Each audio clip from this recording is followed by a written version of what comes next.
সন্ধ্যে স্ন্যাক্স নিয়ে হাজির হয়ে গেলাম।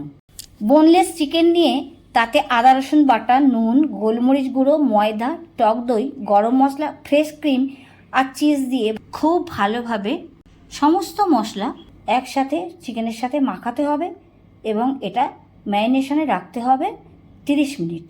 30 মিনিট পর ঢাকা খুলে কাবাব কাঠিতে এবার একে একে চিকেনগুলোকে এইভাবে গেঁথে নিতে হবে। যতগুলো ধরে 4টে 5টা 6টা যতগুলো ধরে ততগুলো, আর গায়েতে বাকি মশলা একটু লাগিয়ে দিতে হবে।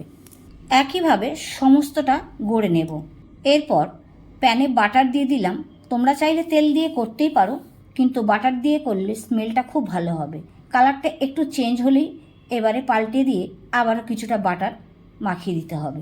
এবারে গ্যাসের ওপর জালি দিয়ে একটু স্মোকি স্মেল রাখার জন্য এই কাজটা করে নিলাম। তোমরা চাইলে না করতে পারো। তৈরি হয়ে গেল আজকের রেসিপি রেশমি কাবাব।